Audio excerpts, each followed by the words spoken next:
자, 두 번째 헤드라인으로 넘어가 보도록 하겠습니다. 자, 두 번째 헤드라인은 한국 수출과 관련된 헤드라인인데요. 수출이 급증하고 있어서 이 반도체 호황 속에서 그래도 또 무역 불확실성이 여전히 있다라는 얘기인 것 같습니다. 자, 한국의 9월 수출 14개월 만에 최대폭을 기록했습니다. 12.7% 올랐고요. 반도체 수출 22% 급증했습니다. 월간 사상 최고치를 기록했고 대미 수출도 1.4% 하락을 하면서 아직까지 또 이제 관세 부담도 여전히 안고 있는 상황이고 무역 수지흑자 95억 달러 2018년 이후로 최대치를 기록한 것으로 전해지고 있습니다. 자, 9월 수출입 이렇게 동향이 이제 집계가 됐는데 월스트리트 저널이 이 부분을 이제 주목해서 분석을 내놓았다고요? 네, 맞습니다. 이거 우리나라 9월 수출인데 그 월스트리트 저널 하면 세계 유수의 언론인데도 불구하고 우리나라 수출에 대해서 이제 분석 기사를 냈습니다. 뭐 그 이유는 맨 끝에 말씀드리겠는데 그래서 뭐 개요는 좀 전에 앵커께서 말씀하신 그대로 이제 그대로이고 여기서 중요한 것은 우리나라는 수출 주도형 국가이기 때문에 세계 무역이 위축되거나 세계 무역 사이에는 WTO 체제라기에는 이제 그 자유무역 체제가 만약에 위축되면 우리나라 영향을 받고 안 좋을 수밖에 없습니다.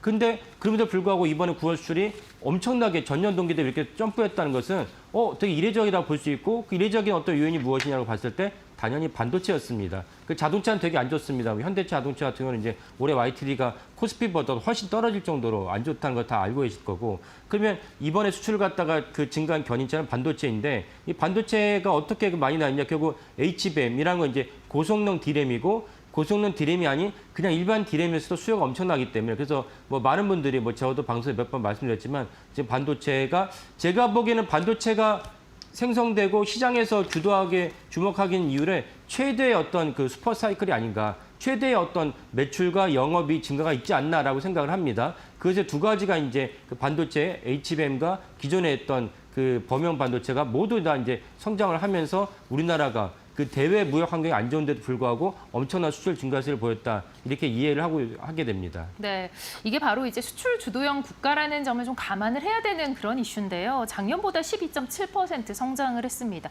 증가폭이 좀 놀라운 것 같습니다. 예, 맞습니다. 예. 그 증가폭이 놀랐기 때문에 사실 아까 말씀드린 반도체의 업황이 매우 좋다. 그러니까 지금의 이제 산업통상자원부에서 모든 회사의 반도체를 뭉뚱그려서 발표한 것이기 때문에 그렇다면 바른 식으로 본다면 우리나라 반도체를 주도하는 회사는 크게 두 가지 회사 아닙니까? 다 아시는 대로 삼성전자와 이제 SK하이닉스입니다. 그러니까 사실은 양사가 9월 달에 우리가 어느 정도의 수출을 했습니다. 어느 정도 매출이 좋았습니다라고 발표하진 않았지만 이게 반도체 수출을 통해서 우리나라의 그 전년 동기 대비 그 수출 증가액이 12% 뛰었다면 양사의 어떤 수출 증가액은 그보다 더 훨씬 뛰어날 것이다라고 예상이 됩니다. 그런 관점에서 사실 오늘 이제 벌써 아침에 지표를 보신 분도 계시겠지만 마이크론이 8%가 뛰었습니다. 그 마이크론 8% 뛴 거 보고 깜짝 놀랐는데 그래서 사실은 이제 월가의 분석에서 나올 거라고 예상하는데 당연히 제가 추정하는 바로는 우리나라 지표가 좋게 나왔으니까 월가에서도 SK하이닉스, 삼성전자와 동급인 이제 그 동급이라는 표현은 같이 이제 메모리 3사밖에 없으니까요. 마이크론의 어떤 수출과 마이크론의 매출 업황도 더 좋을 것이다라고 예상하면서 이제 마이크론 주가가 점프했다라고 이제 분석을 합니다.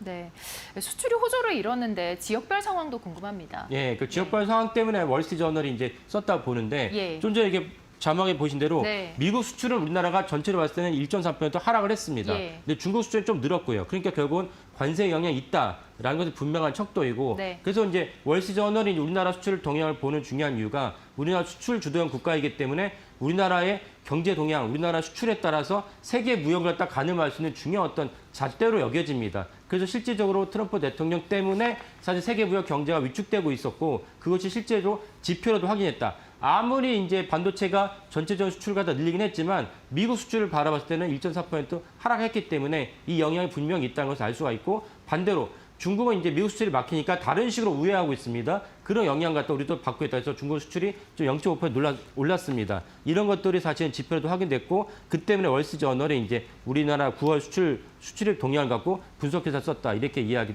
됩니다. 네, 관세가 이제 15%로 저희가 이제 미국과 합의를 하지 않습니까? 자, 그런데 또 3,500억 달러는 또 지출을 하기로 약속을 했기 때문에 이 부분이 좀 어떻게 보면 좀 곤란하지 않을까 싶은데요. 예, 맞습니다. 그래서 월스트리트 저널에 해당 기사의 말미에 어떤 기사 썼냐면은 러트니 상무장관이 3,500억 달러 말고도 추가로 더 요구했다는 것을 분명히 적시했습니다. 우리는 사실은 우리 정부는 이제 공식적으로 그런 요구 받은 적 없다 얘기했지만 월스트리트 저널이 그런 요구를 했다고 적시했기 때문에 앞으로 이제 무역 협정의 난항이 더 예상이 됩니다. 네, 쉽지 않을 것 같습니다.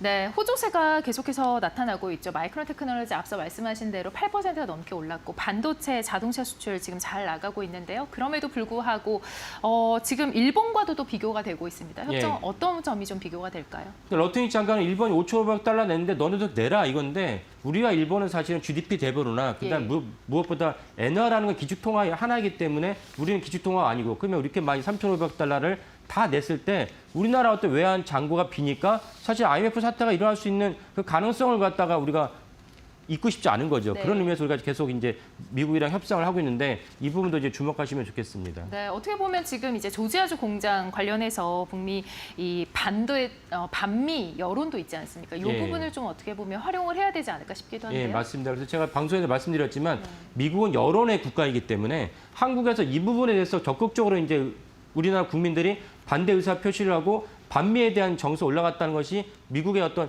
유수의 언론을 통해서 이제 계속 노출되면 미국도 영향을 받습니다. 영향을 받아야 되는 것이고 그래서 예전에 이제 하나 그 지표를 말씀드리면 우리가 보통 친미 대통령이라고 생각하는 이승만 대통령이 네. 사실 속에는 엄청나게 싸움을 하면서 얻어냈습니다. 근데 그런 관점 우리가 봤을 때도 미국이랑 때로는 이제 공식적으로 때로는 이제 비공식적으로 씨름을 하면서 이것을 갖다 지속하지 않으면 쉽지 않은 상황이다라고 말씀드리고 국민들도 이 점에서는 야 너무 심하다. 우리 미국에 일하러 갔는데 그렇게까지 할 필요가 있느냐. 너무 인권 유린 수준의 그 처우를 받은 거 보고는 우리 이제 미국에 투자하기 힘들다라는 여론도 사실 필요하다라고 생각이 듭니다.